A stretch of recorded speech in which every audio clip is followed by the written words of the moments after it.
Hello, I'm Tia, and today I will try to answer the question, women and children first, a reality or a myth? Indeed, in times of crisis, we often hear the phrase women and children first. It is a well-known rule of priority in emergency, famously applied on the Titanic context, for instance, where women and children were given priority for lifeboats.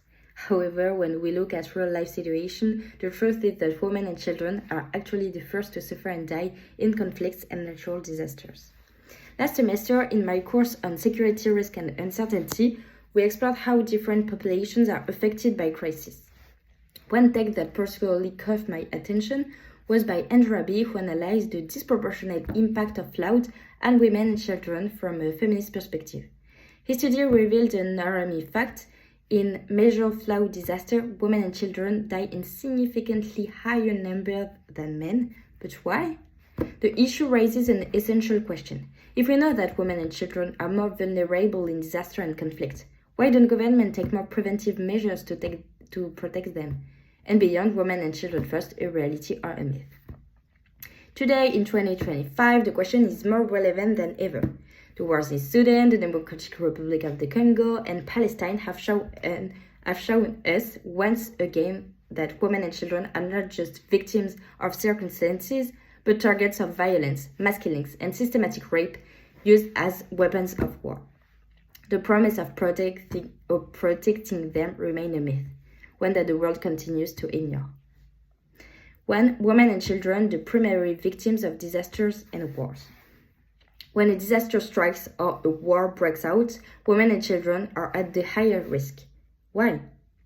Firstly, young children lack the physical strength to escape floods, earthquakes, or airstrikes. In war zones, they are also less likely to survive injuries due to malnutrition and lack of medical care.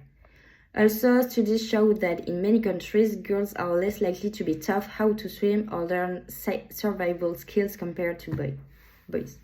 Women often have to care for children and elderly relatives, making it harder for them to escape in times of crisis. These vulnerabilities are even more evident in conflict zones today. For decades in Democratic Republic of the Congo, rape has been used as a tool of war, and in recent years, women and young girls are being brutalized at an unprecedented scale. Many are left pregnant after gang rapes, further isolating them socially and economically. Clearly, the problem is not just about war, it is about the targeted destruction of women and children as a deliberate strategy. 2.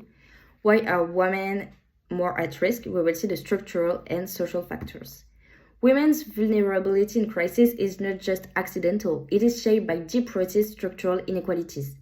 In many countries, women are expected to stay home, while men have more outdoor experience, making them more capable of escaping sudden disaster or war zones. The idea that women should be protected actually leads to their increased vulnerability because they are less prepared for survival. In conflicts like those in Sudan, Palestine, and Democratic Republic of the Congo, rape is not just an act of violence, but a military strategy. Women's bodies become battlegrounds, and entire generations are destroyed through forced pregnancies and trauma. 3. Political underrepresentation and international silence.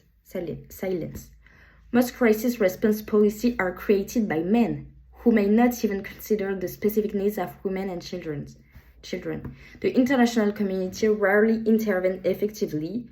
War continues and the world watches as women and children are slaughtered or violated. Andrew Abbey points out that when women are absent from leadership, their struggles remain invisible. So if governments recognize that women and children are at higher risk, why don't they do more to protect them? Whether in times of war or natural disaster, governments focus on military and economic aspects rather than protecting civilians. When rape is used as a weapon of war and the world remains silent, it sends a message that the suffering of women is not a priority.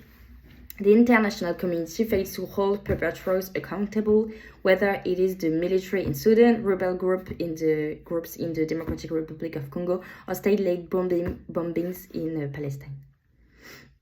For what can be done, the possible solutions. To truly protect To truly protect women and children, government and the international community must take concrete actions, like the International Criminal Court must prosecute leaders who use rape as a military strategy. For instance, in 2019, Nadia Murad, a survivor of sexual slavery by ISIS, a Salafi jihadist group, won the Nobel Peace Prize for a fight against sexual violence. Her activism must lead to real political action. Also, government must create evacuation strategies that prioritize the safety of women and children. For example, in refugee camps, more female-led protection teams should be established to prevent sexual violence. The United Nations must take firm action against countries and groups committed atrocity, including economic sanction and diplomatic isolation. Media coverage should focus more on the targeted violence against women rather than just on geopolitical narratives. To conclude, we often say women and children first, but in reality they are the first to suffer and in many cases the first to die. Whether in natural disaster or armed conflict, they are disproportionately targeted, not just because of circumstances, but because of deliberated political and military choices. The real question is why the government and the international community still fail to act. The answer lies in deep-seated gender biases, political inaction, and global indifference. If we truly want to protect women and children, we must push for real change. So, more accountability for war crimes, gender-sensitive policies in times of crisis, and a real shift in global priorities to recognize women and children as the most vulnerable and the most essential for the future. Because without women, there is no future, and without children, there is no next generation. Thank you.